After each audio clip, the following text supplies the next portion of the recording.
l'informe Fènix el que pretén és dir, escolteu, en els últims 25 anys, Catalunya ha crescut molt d'aquesta manera. I això és absolutament insostenible. Si en el seu moment va portar convergència i ara porta divergència, és que potser la variable clau no és la immigració, i sinó el model productiu, i no només el model productiu, sinó el conflicte històric que el model productiu genera. Tu voldries que l'informe Fènix hagués dit altres coses? Doncs no. Aquest informe Fènix diu una cosa. Si aquí hi havia un comunista, ha dit fa un moment que hi ha un comunista, no? Bueno, perdoneu, els quatre. Jo crec que som majoria avui, Miquel?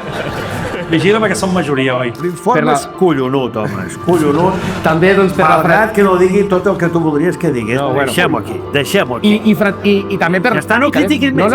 No, et felicito per la fraternitat en el debat, que m'ha agradat molt, estan molt content. Avui ens discutirem, i no n'hi ha per tant. Acabem la primera temporada debatent, sopant i ballant, però també amb 4 principis que han anat sedimentant-se al llarg del curs, com si els haguéssim previst amb providencial antelació. El primer principi és que estar d'acord està sobrevalorat. Només estàs d'acord en tot amb algú que et mana o et domina, o bé amb algú que t'importa un rave escoltar-lo o que t'escolti. Per tant, discrepem. Sí, però fem-ho fraternalment, que vol dir que assumim que l'altre no té per què canviar de posició, mentre nosaltres sí que estem disposats a fer-ho. El segon principi és que els nostres convidats són l'única autoritat que reconeixem.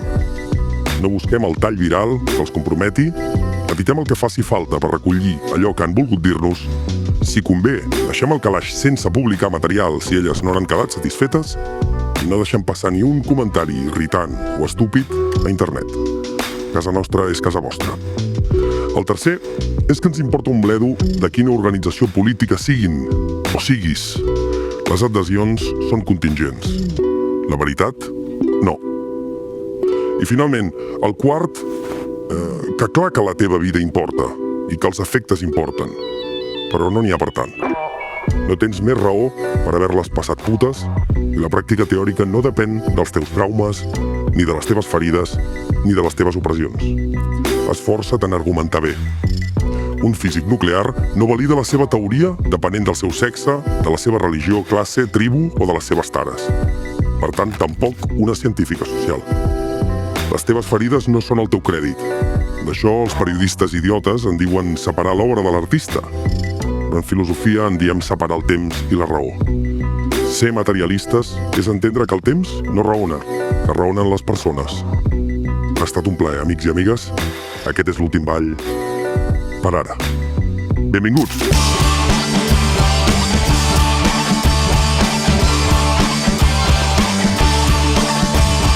A veure, l'informe Fènix, per sintetitzar-lo molt, diu 3 coses relativament simples.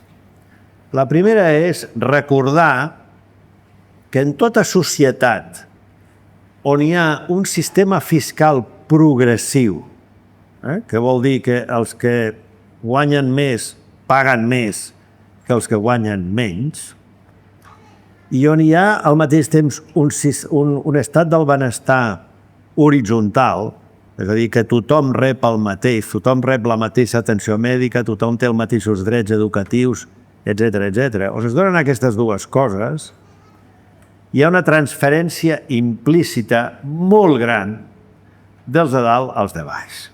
És a dir, una persona que, encara que treballi, sigui una persona molt treballadora, no es posi malalt, sigui complidora i comenci a treballar als 20 anys i acabi als 65, als 66 o als 67 al salari mínim, o poc per sobre del salari mínim, quan tanqui els ulls, suposant que mori als 84 anys, que és la mitjana, quan tanqui els ulls haurà rebut molt més de la societat que el que ella ha aportat. Al contrari, si una persona ha guanyat molts diners, el dia que tanqui els ulls, per última vegada, haurà contribuït molt més que el que ha rebut. Si aquí hi havia un comunista, ha dit fa un moment que hi ha un comunista, no? Bueno, perdoneu, els quatre. Jo crec que som majoria avui, Miquel? Vigila perquè som majoria, oi? No, cap problema. Els comunistes van heredar un lema dels anarquistes que deia, o que diu, de cadascú segons les seves possibilitats, a cadascú segons les seves necessitats. Això és l'estat del benestar i el sistema fiscal progressiu. Bueno, és això. Bé, això una. Dos, segona idea, elemental, no?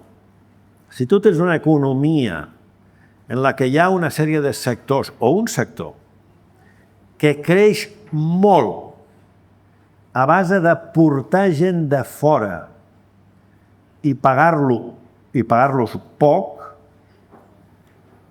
està desequilibrant aquest esquema que he descrit ara mateix. I, per tant, el creixement d'aquest sector està posant en risc o està qüestionant o està posant en tensió o està posant en crisi l'estat del benestar. I, òbviament, el que està passant a Catalunya, en l'estat del benestar, en l'accés a l'habitatge, en l'ensenyament, etc., té molt a veure amb el fet, potser la tercera idea, que Catalunya ha crescut excepcionalment molt en els últims 25 anys amb aquestes que, és a dir, el que els economistes diem el PIB, que és el valor de la producció, ha crescut moltíssim. Catalunya és líder, Catalunya i tot el seu entorn, és líder en creixement del PIB, però és un creixement del PIB que s'ha basat fonamentalment a aportar més gent. És a dir, no s'ha basat, no és un creixement de la producció basat en produir millor, més per hora, sinó en posar més hores gent a treballar. Llavors, aquestes tres idees, el informe Fènix el que pretén és dir, escolteu, en els últims 25 anys, Catalunya ha crescut molt d'aquesta manera. I això és absolutament insostenible. I, de fet, els símptomes de crisi són evidents, no? Jo no sé si allargar-me més sobre aquest tema, perquè jo em penso que amb això podien dir i està ben plantejat. No sé, no cal que m'allargui més, no? Si voleu ja puc dir més coses, no? Genial. Doncs, Josep Manel, si et sembla una primera rèplica o... Sí. Hola, bona tarda a totes. La veritat és que és per mi un plaer poder estar avui aquí. Moltes gràcies a l'equip de No n'hi ha per tant per haver-me convidat a participar en aquest debat i també al Miquel per haver acceptat la proposta de venir avui aquesta tarda aquí.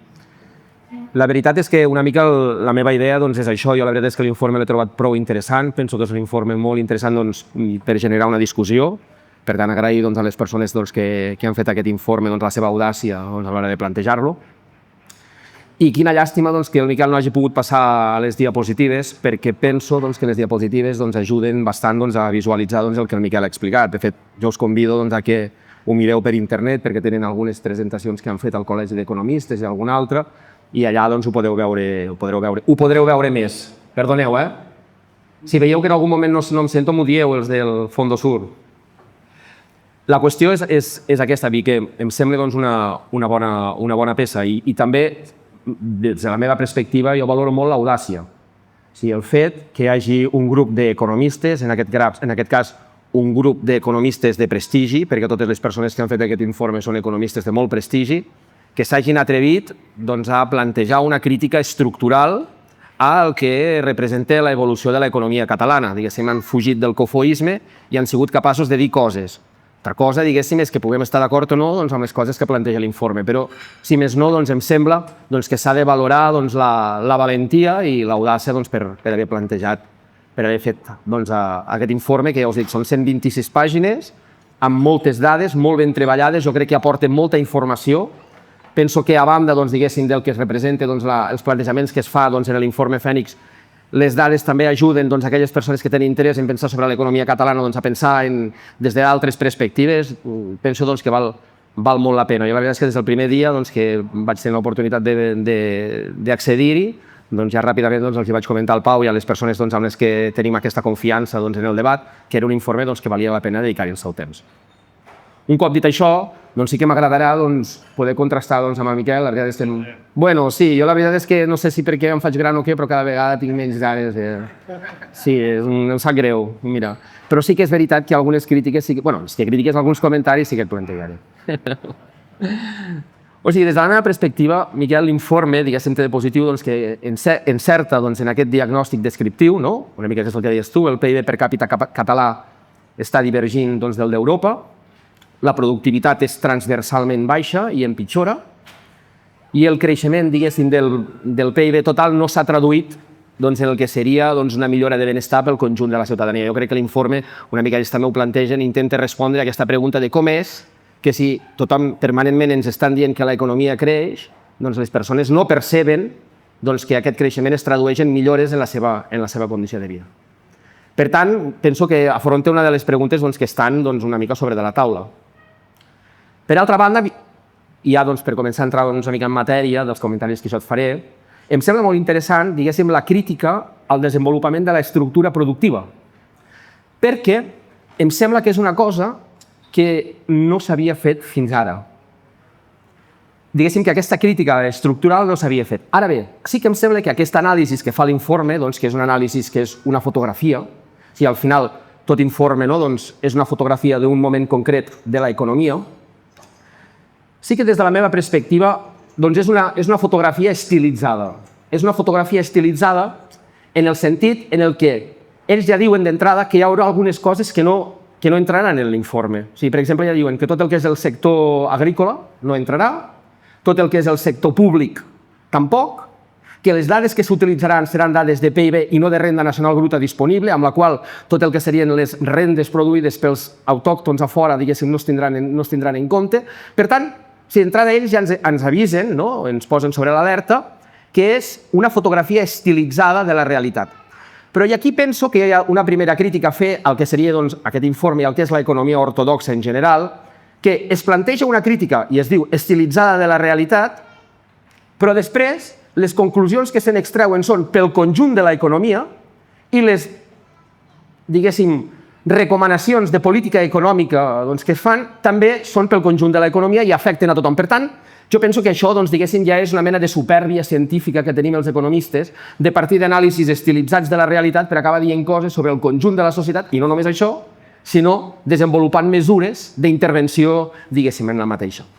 Per mi és un informe que no té història, no té en compte la història. O sigui, l'informe planteja una estructura productiva, però no ens explica com hem arribat a aquesta estructura productiva. Per què? Quines són les causes que hi ha darrere de que l'economia catalana avui sigui així i no d'una altra manera? Diguéssim que aquesta estructura productiva, que és l'estructura productiva, que és el resultat del procés de globalització que a casa nostra es concreta en el procés de la construcció europea, ha definit pel que són les perifèries europees un tipus de model productiu que en bona mesura s'ha adaptat a les necessitats que el capital ha tingut en estructurar el territori i l'economia en aquesta direcció. Si al final el que ha acabat succeint, i això ho explica molt bé un economista com per exemple Kostas Lapavitzas, és que a nivell europeu el que ha succeït és que l'activitat econòmica productiva, diguéssim, que és en aquest sentit la que es defensa com a viable i una mica la que s'hauria de tendir en l'economia catalana, s'ha concentrat en aquesta zona que s'anomena la Blue Banana, que seria aquesta zona que recolliria des del sud d'Anglaterra fins al nord d'Itàlia, agafant tota la zona central europea, i en canvi, diguéssim, que les perifèries han acabat acumulant aquells sectors econòmics bàsicament centrats en ser poc productius, de baixa qualificació i moltes vegades precaritzants de les condicions de vida.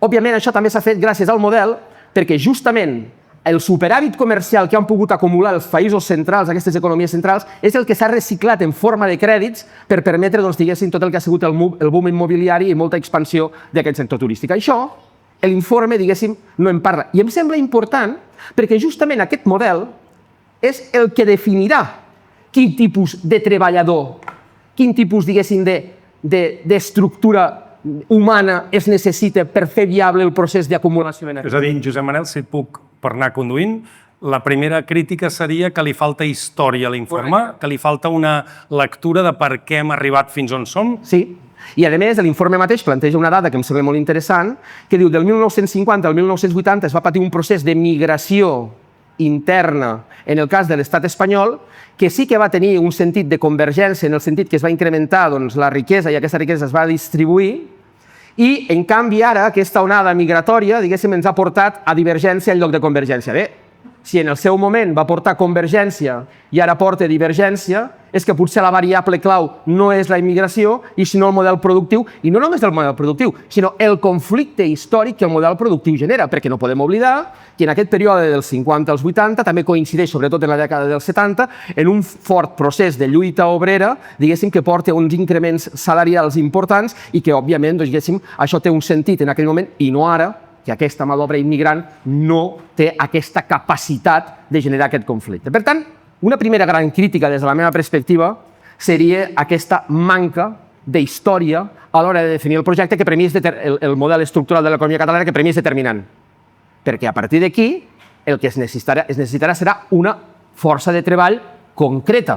O sigui, no són els migrants els que venen a ocupar aquests llocs de treball, és el model productiu el que genera la necessitat i genera, a més, la necessitat d'un determinat tipus de treballador que s'incorpori a aquest model en el qual els treballadors migrants jugaran un paper determinant.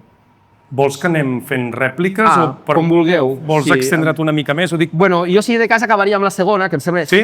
Va, doncs acaba amb la segona i li donem un torn, si et sembla, al Miquel. O sigui, per mi no té història i des de la meva perspectiva també l'informe, Miquel, o sigui, ja et dic, jo, perdona perquè a vegades soc vehement a l'hora d'explicar-me, però sense cap mena de voluntat de...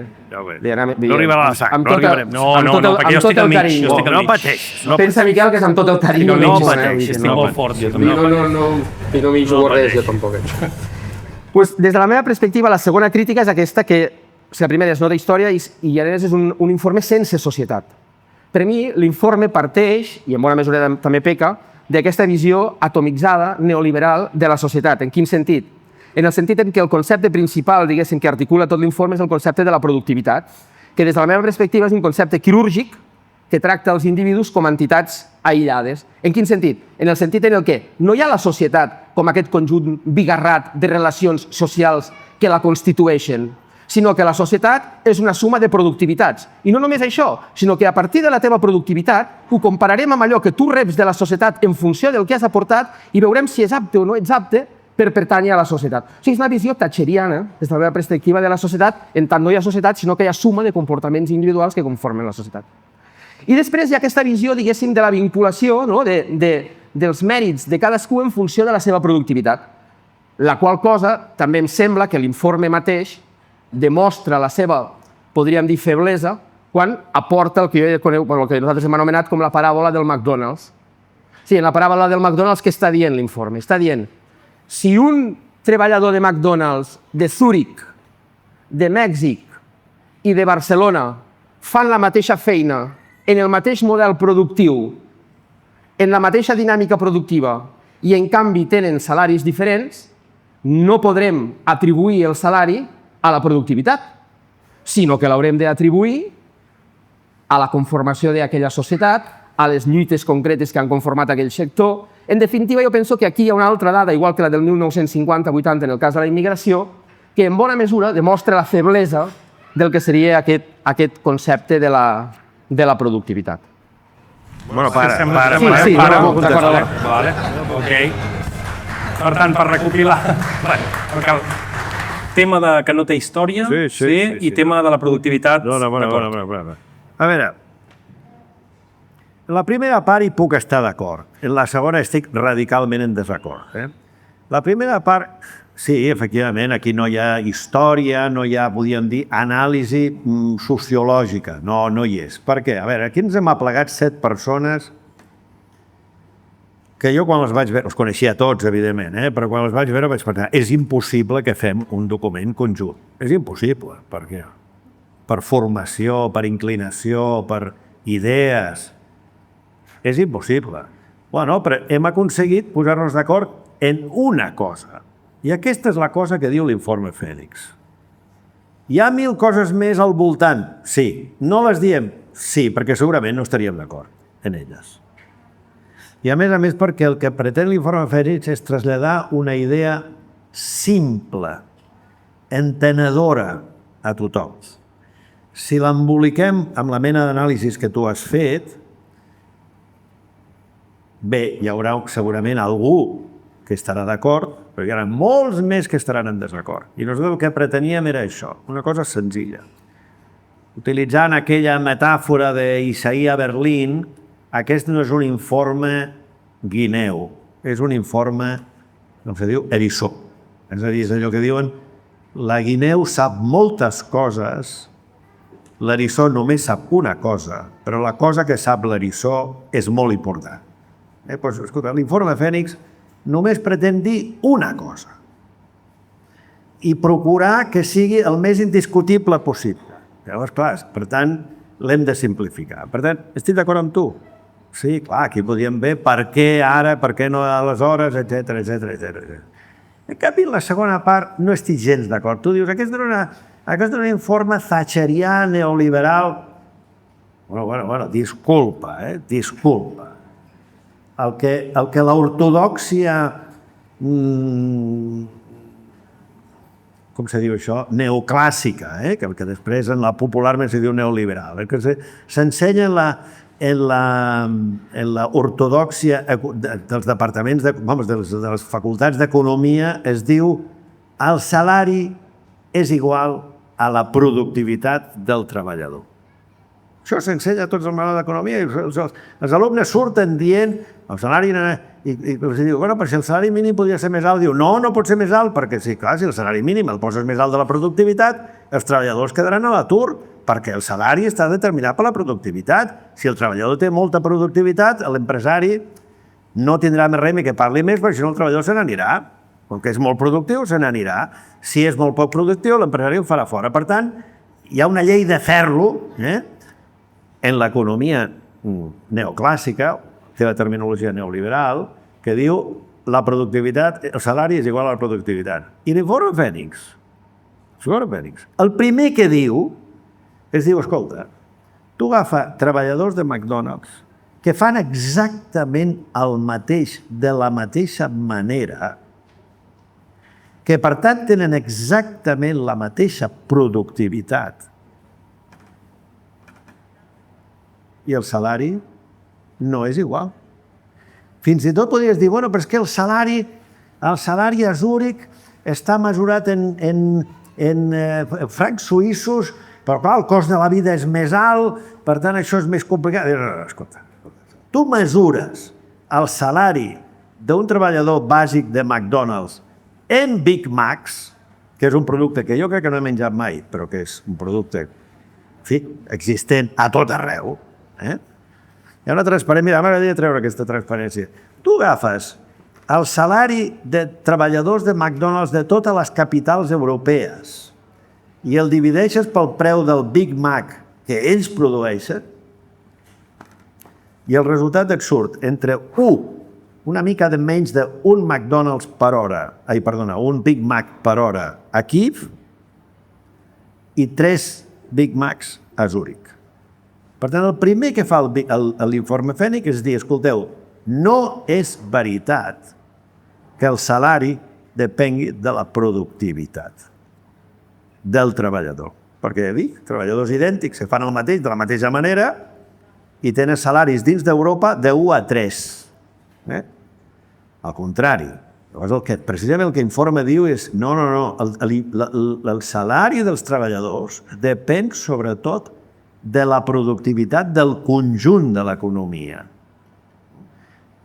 Què determina el salari d'un treballador de McDonald's a Zúrich o a Kíev?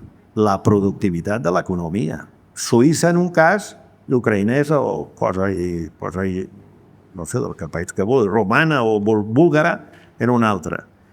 És el que diu. Per tant, perdona, en aquest sentit és radicalment antineoliberal.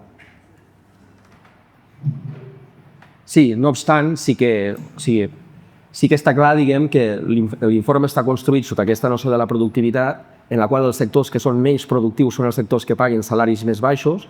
En la mesura en què paguen salaris més baixos, aquests treballadors, diguéssim, no estan, diguéssim, pagant el que costen en termes de benestar col·lectiu, i sí que la productivitat una mica esdevé, per dir d'una forma, el bisturí que permet disseccionar entre allò que està bé i no està bé de l'economia. Sí que em sembla, diguéssim, que l'informe que és una crítica també a plantejar-li, és que, per tant, el que no té en compte és aquesta visió del salari com una variable distributiva fruit del conflicte de classes, aquesta variable institucional, i en cap moment, diguéssim, això es planteja d'una manera clara i sempre es planteja, i de fet tot l'estudi està fet comparant salaris amb productivitat. Per exemple, tot el que és l'annex té unes dades fantàstiques, diguéssim, tot el que és l'annex, el punt 7 de l'annex, en el qual es planteja això. I a més, des de la meva perspectiva, i per anar avançant, diguem el que fa l'informe, que des de la meva perspectiva és molt perillós, o que en bona mesura és quelcom que també hi hem de reflexionar, és que el que acaba dient, o el que diu obertament, i de fet també algunes de les mesures després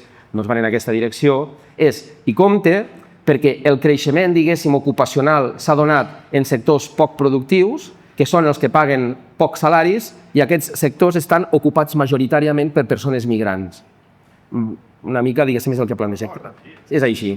Clar, el que l'informe ens està plantejant és justament, diguéssim, que aquesta idea de que el treballador migrant és quelcom, és algú que s'està aprofitant dels recursos que genera el conjunt de la societat, està latent en tot l'informe i des de la meva perspectiva, diguéssim, és perillosa. Per què? Perquè, repeteixo, el treballador migrant és el que el model productiu ha necessitat per acumular i per explotar. Perquè em sembla també que a través de les dades de l'informe el que es podria plantejar obertament és, si tenim en compte que la societat és aquest conjunt de relacions complexes, bigarrades que la conformen, i a més, per les dades que planteja el mateix informe, en la majoria dels sectors la productivitat està per sobre dels 29.000 euros que plantegeu com a salari subvencionat, un concepte que després entrarem, que l'informe planteja, que també altament subvencionat, que des de la meva perspectiva també és un concepte a plantejar, a criticar.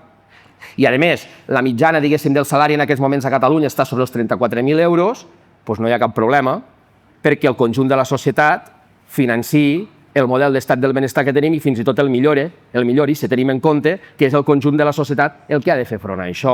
Per tant, diguéssim que des d'aquesta perspectiva que tu ara plantejaves, penso que fins i tot l'informe no és prou clar a l'hora de plantejar això i en canvi sí que acaba fent aquest flac favor, que ho direm obertament, el que fa és un flac favor a plantejar aquesta pugna entre el treballador autònom i el treballador migrant, quan el que hauria d'estar plantejant és el conflicte, atenció, entre el capital i el treball.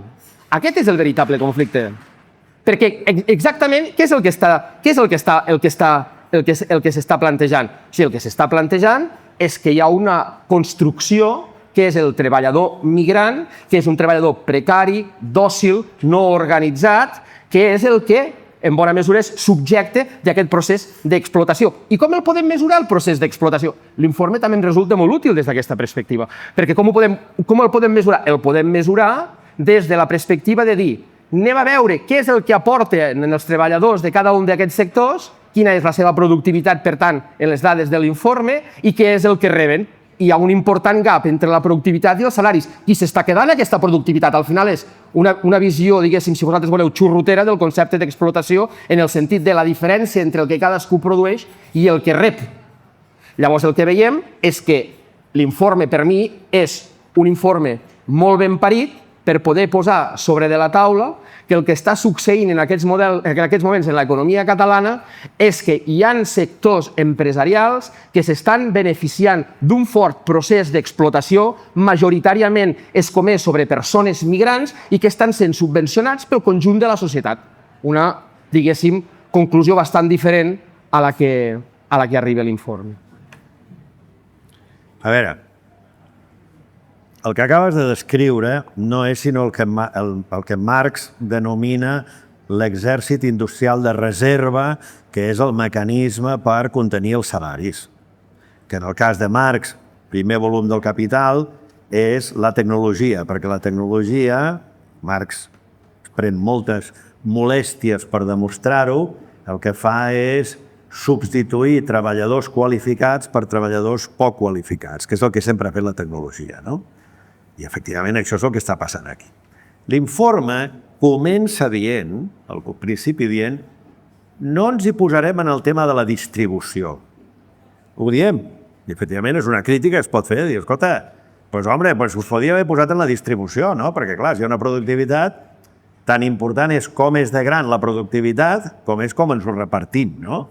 I l'informe comença dient, no, només ens preocuparem de com és de gran la productivitat. Per què? Bueno, ho diem, i és criticable, evidentment, diem perquè Catalunya té una de les distribucions millors del món. No és que és mèrit, és que tota Europa té una de les distribucions millors del món. Que podria ser millor, home, sens dubte, però diem, el problema de Catalunya, insisteixo, nosaltres volem dir una cosa molt sola, i hi ha un problema de productivitat. La productivitat sona un terme molt com a fred, no? Però la productivitat de qualsevol activitat econòmica és la suma de 3 valors. Els salaris que paga, els beneficis que genera i els impostos que suporta. Això és la productivitat. I nosaltres diem, no tenim un problema tant de distribució com de volum. És a dir, la productivitat és baixa. I quan és baixa, tot trontolla. Això és el que diem. Quan la productivitat és baixa, tot trontolla. És a dir, aquí tenim sectors econòmics que estan creixent molt a base de pagar poc als treballadors, de pagar pocs impostos i que en alguns casos generen molts beneficis i en altres casos generen molt pocs beneficis. Per entendre'ns. On generen molts beneficis? El turisme a Barcelona genera molts beneficis. On genera pocs beneficis? El turisme al sol i platja. Però a tots dos llocs els salaris són baixos i els impostos són molt baixos. El turisme o té un IVA reduït o no té IVA. Ja està per començar per aquí, no? Per tant, l'informe no entra en aquest tema. Nosaltres diem, sí que hi ha un problema de distribució i la distribució sempre és un conflicte, per descomptat. Però el problema que tenim ara és que la productivitat és baixa. I quan la productivitat és baixa, no dona per pagar els salaris alts i no dona per generar prous impostos per suportar l'estat del benestar. Aquest és el tema. Haguéssim pogut portar de distribució, sí, però és que, insisteixo, el que volíem era dir hi ha un problema molt concret. Miquel, jo no volia interrompre-us molt avui, però ho faré. Ara, perquè, clar, jo veig un problema aquí. Perdona, i per tant... Sí, no hem pogut projectar les teves diapos perquè el Biel no les pot obrir. No, però deixa'm dir-te una cosa. Digues el que vulguis. L'informe podria ser més clar, Podria ser més clar. I si el tornéssim a escriure, l'escriuríem més clar. Però no diu que el beneficiari de la subvenció sigui el treballador, Vale, això és exactament no ho diu en absolut. Això és exactament el que Tampoc volia... no diu que sigui l'empresari, diu que és el client. I el que diu és absurd créixer en una sèrie de sectors que a la societat li costen perquè algú pagui menys del que costa aquest producte.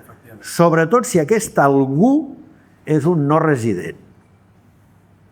Puc dir una cosa, Miquel? Sí. I ara et contesta el Josep Manel. Jo Sí, entenc perquè el que veig que té mal de fetge, si vosaltres defenséssiu que els salaris paguen la productivitat marginal del treball i fossis un liberal, no estaries aquí assegut. O sigui, estem aquí asseguts precisament perquè tenim punts en comú. Però sí que és veritat, penso, i deixa'm que et faci una pregunta, perquè vam dir que la segona part la faríem una mica més dinàmica, jo no es volia interrompre, però penso que pot ajudar la gent a interpretar per què és tan important el debat polític darrere d'aquest informe, que és que vosaltres parleu de salaris subvencionats. I la gent percep la idea de que està subvencionant el salari com que està subvencionant l'immigrant, no com que està subvencionant el capitalista, que és el que s'està embutxacant al marge de tots aquests sectors que exploten deliberadament el treball i són treballadors migrants. Deixa'm acabar a mi un segon. Llavors... Però ja he dit que ho escriuria més clar. D'acord, ho escriviu més clar, però si comences l'informe dient amb la distribució no m'hi poso, en una societat que porta 3 dècades on la diferència entre les rendes brutes d'explotació i els salaris es van eixamplant. Per tant, els empresaris cada cop arramben més i la massa salarial agregada cada cop va baixant més, des de fa 3 dècades. Això ho omets. Per tant, utilitzes el PIB per càpita, però no la renda nacional bruta. Per tant, aquí no hi ha capitalistes, hi ha sectors subvencionats i el terme que utilitzes per parlar d'aquesta subvenció és el salari subvencionat. Home, la tieta Maria el que rep a casa és hi ha molts immigrants, els hi estem subvencionant el salari.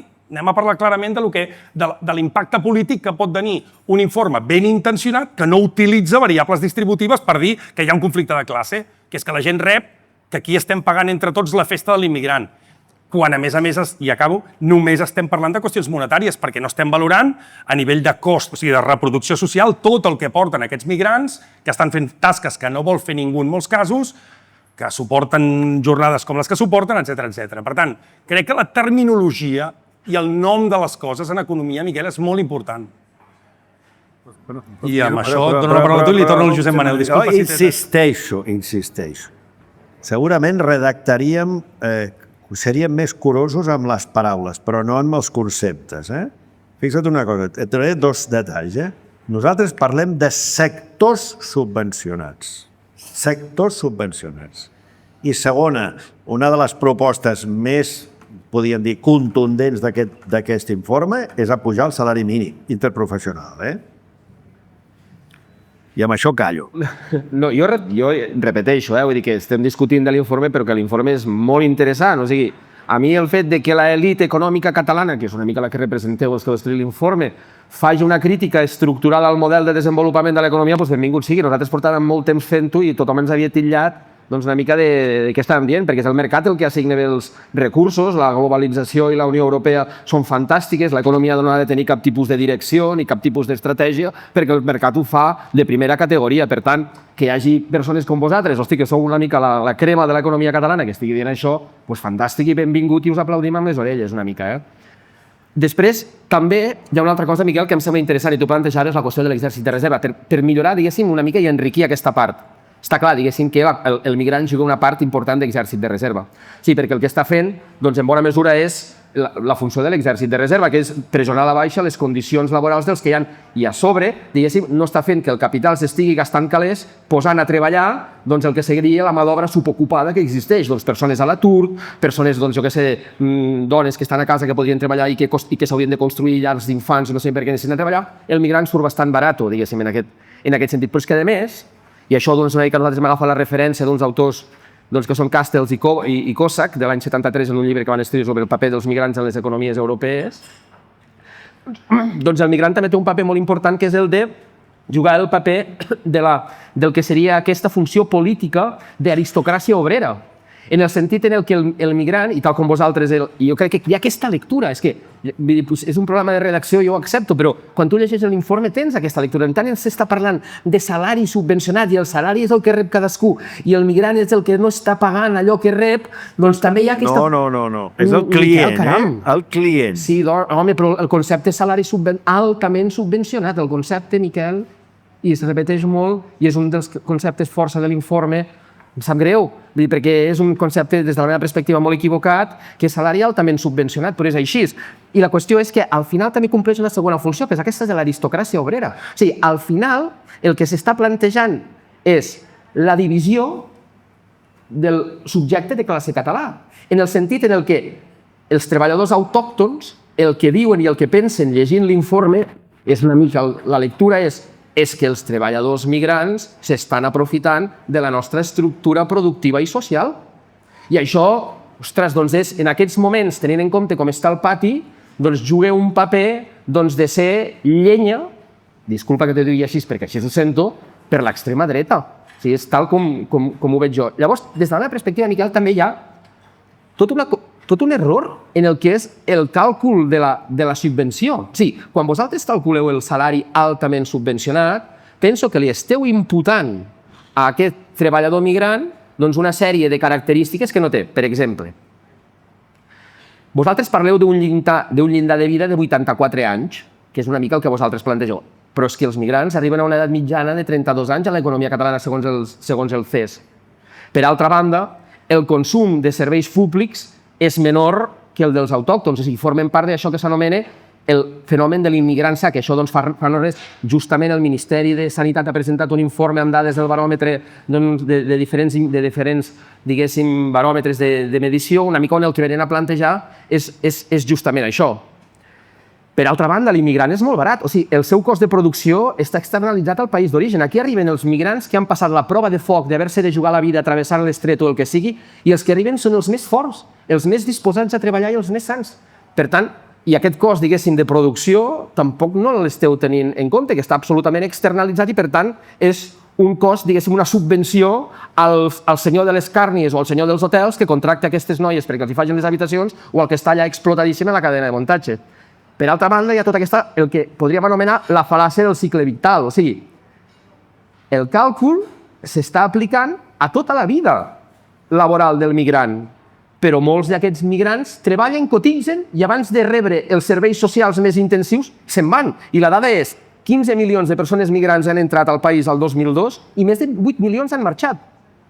Per tant, des de la meva perspectiva, hi ha també un càlcul, diria, amb tota la carinyo del món, absolutament erroni del que representa la subvenció o aquest salari altament subvencionat. A veure, escolteu, l'informe Fènix no parla d'immigrants. No parla d'immigrants. Parla de treballadors. No? És així. És així. Sí, Miquel. Nosaltres no diem...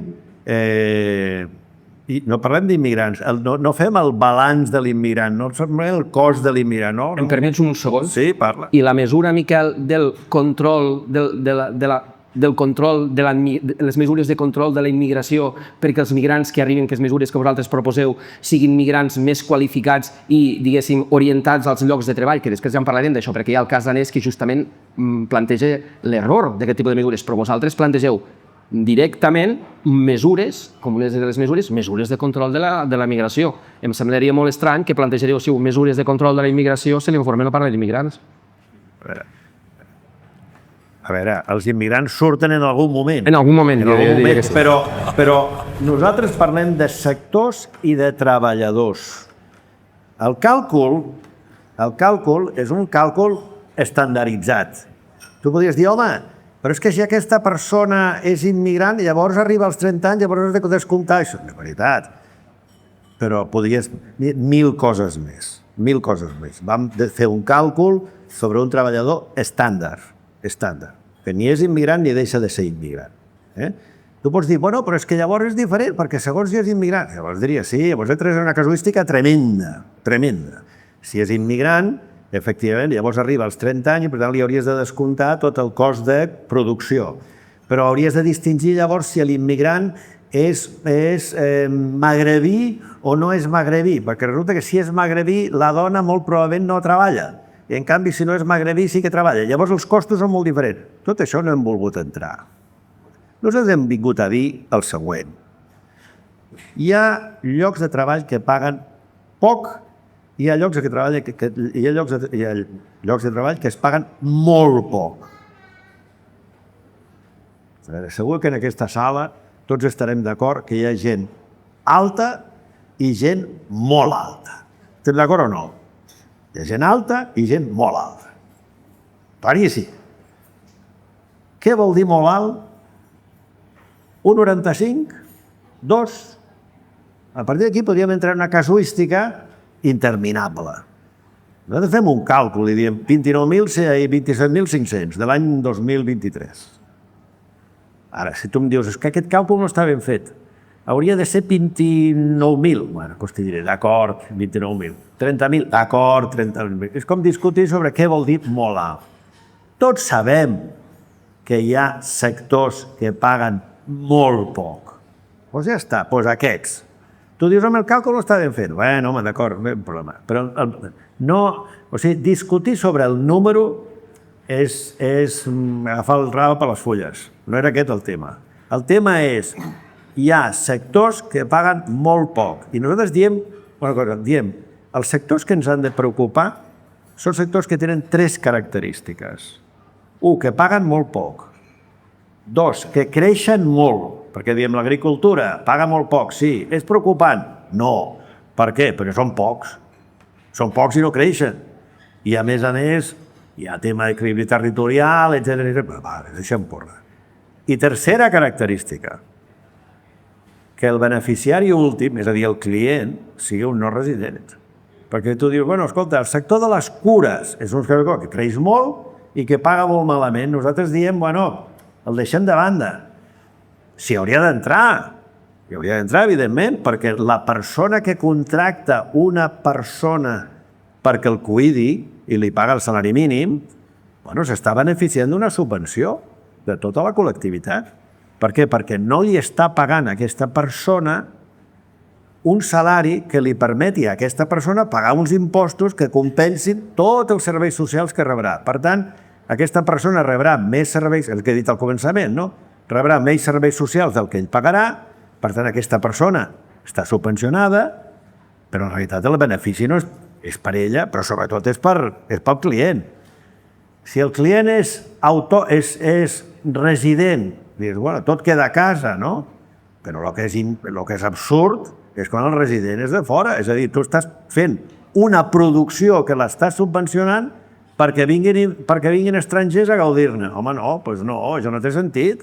Si venen estrangers, ha de ser per pagar el que costen les coses, no per pagar menys. Si em permeteu, i per anar tancant i perquè la gent pugui parlar i fer preguntes, que la gent està bastant atenta per un dia com avui, és un debat prou espassot i crec que no podem demanar molt més al nostre públic.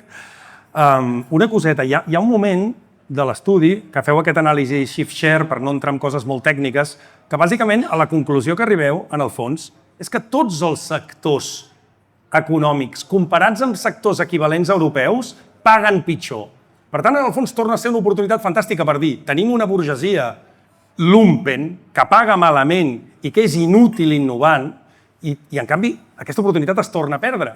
Perquè al final apunteu uns sectors, però analitzant comparativament la productivitat de sector per sector amb economies centrals europees, el que veiem és que bàsicament aquí es paga pitjor a tot arreu.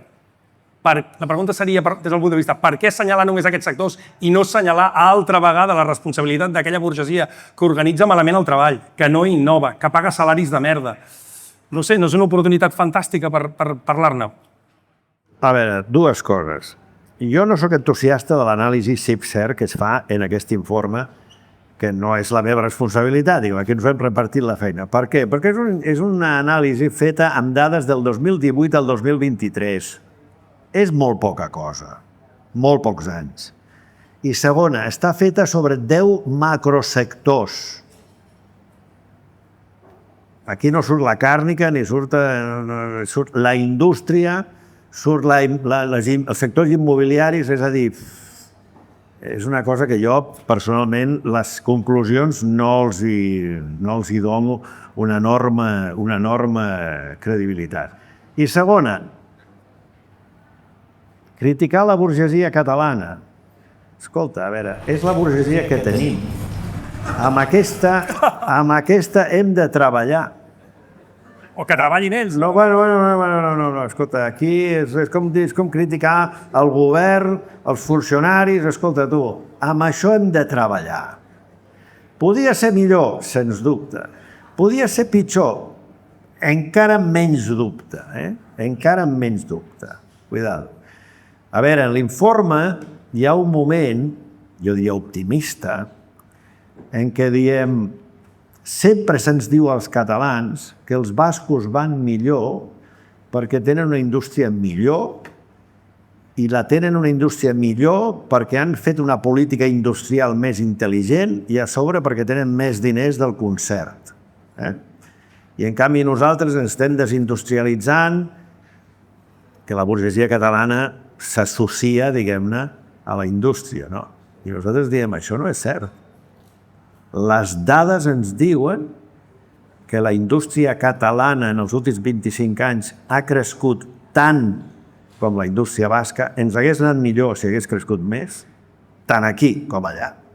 Però ha crescut una mica més que el País Basc.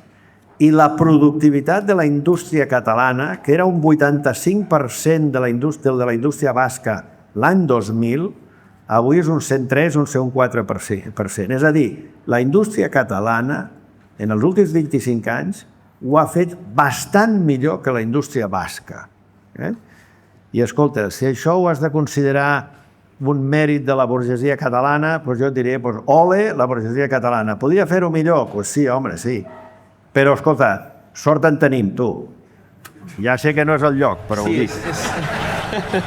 És estrany que no t'hagin aplaudit, no sé què ha passat. La veritat és que, clar, la comparació amb la... Has dit l'audàcia, qui ha parlat d'audàcia? Jo. Doncs això. La veritat és que la comparació, diguéssim, amb la indústria basca també és interessant perquè la indústria basca, justament en aquest procés de globalització i, diguéssim, d'efecte de la Unió Europea, ha perdut 10 punts percentuals en el PIB. i tot el que seria el sector siderúrgic i metal·lúrgic s'ha vist altament perjudicat i en aquests moments la indústria basca s'està dedicant a qüestions de consultoria i de manteniment. O sigui que l'efecte també, diguéssim, l'ha patit la indústria basca. Per mi, al final, i doncs per anar acabant aquesta part, ens faltaria entrar en la part de recomanacions i la de prospectiva, diguéssim, de l'economia catalana cap al 2050, que des de la meva perspectiva també hi ha coses a dir, però el que em sembla interessant és que per mi l'informe fa una diagnosi encertada, però apunta malament les causes, no apunta l'estructura econòmica, no apunta que aquesta estructura econòmica ha necessitat un tipus de treballador concret, que el conflicte és entre capital i treball i que al final l'informe dona la idea que el conflicte és entre treballador autòcton i treballador migrant, quan el treballador migrant és el gran perjudicat i explotat i és un constructe del capital en aquests moments a casa nostra per aconseguir més beneficis. En resum, el que ha passat en l'economia catalana és que els treballadors i treballadores, i d'elles en bona part els treballadors migrants, han subvencionat els beneficis ingents del capital i els beneficis, diguéssim, desmadrats d'aquests sectors. I això s'ha fet amb el vistiplau dels economistes, dels polítics i dels empresaris, perquè en tot aquest període la crítica, diguéssim, al model de desenvolupament no l'heu fet, no s'ha fet. I el que sí que s'ha fet és consolidar i estructurar que el que estava passant, diguéssim, en aquesta economia que té tants porcs com persones, sense comptar la doble militància, és el que havia de passar. Llavors, francament, per mi, diguéssim, l'informe estaria molt bé si apuntés aquest conflicte capital-treball i aquesta subvenció que ha existit en l'economia catalana per part dels treballadors explotats cap a l'empresariat i la bogeria. A veure, un moment. A veure. Tu voldries que l'informe Fènix hagués dit altres coses? Doncs no. Aquest informe Fènix diu una cosa, no diu moltes altres coses. De tota manera, deixa'm que et digui. A veure, tu dius, el conflicte és el conflicte entre els empresaris i els treballadors. Matisem-ho. Des de fa molts anys, la proporció del PIB a les economies occidentals, la part que va als treballadors i la part que va al capital, que havia estat una constant molt gran, s'ha desequilibrat en favor del capital. Però si tu divideixes... Agafa aquest tall, Biel, aquest tall, el que acaba de dir, el que diu ara no, però el que acaba de dir agafa-ho per les xarxes. Si tu divideixes la part del capital entre la major part, que són podríem dir el capital, el benefici, i els beneficis immobiliaris, lloguers, per entendre'ns, l'únic que ha crescut són els beneficis immobiliaris. Això no dona la raó a la idea que tenim una lumpen burgesia. Espera. Marx, dedueixo que Marx aquí és una mena de... És molt conegut aquí, sí. Bueno, conegut, diguem de venerat. Segurament més venerat que conegut. És l'amic del podcast. Segurament més venerat que conegut, com passa a tots els clàssics. Ja comencem. El Marx es considerava un deixeble de Ricardo. Ell es considerava un deixeble de Ricardo. I Ricardo és el gran economista, podríem dir, venerat per l'ortodòxia, que centra la seva anàlisi en la lluita de classes. I ell comença el seu llibre, l'únic llibre que va escriure, ell comença el seu llibre dient el que importa a l'economia política, és a dir, l'economia, és com ens distribuïm la producció entre els treballadors, els capitalistes i els propietaris immobiliaris. I tota la seva teoria és un conflicte entre els treballadors i els capitalistes per una banda i els propietaris immobiliaris per una altra banda. El que les dades ens diuen avui dia, això no és informe Fènix, el que les dades ens diuen avui dia és que el conflicte és un conflicte entre empresaris i treballadors per una banda i propietaris immobiliaris per una altra. És a dir, aquí el que està guanyant quota en el PIB són els propietaris immobiliaris, que són els que es beneficien, els únics que es beneficien de que hem passat de 6 milions a 8 milions de persones. Qui es beneficia d'això? El propietari d'una cosa que és escassíssima i que ha posat de preu com l'espuma. I amb això tanquem. Sí, a més jo penso que això ratifica una mica el que dèiem al començament, que a mi... que l'informe és un bon punt de partida. Doncs torno a felicitar-vos per haver-lo fet. L'informe és collonut, home, és collonut. També doncs, per Malgrat que no digui tot el que tu voldries que digués, però és collonut, home. D'acord, fantàstic. I a més, és que a més, és que també t'ho diré, és collonut perquè ja et dic, vull dir, des de la perspectiva de pensar des d'altres dimensions i des d'altres possibles, diguéssim, també, doncs, no sé, potencialitats i resultats del que està representant l'economia catalana, dona moltes dades molt interessants i que per mi ajuda. Per tant, no sé, doncs felicitats, diguéssim, per la... Deixem-ho I també per... Ja està, no critiquin més, hosti. No, et felicito per la fraternitat en el debat, que m'ha agradat molt, he estat molt content. Molt.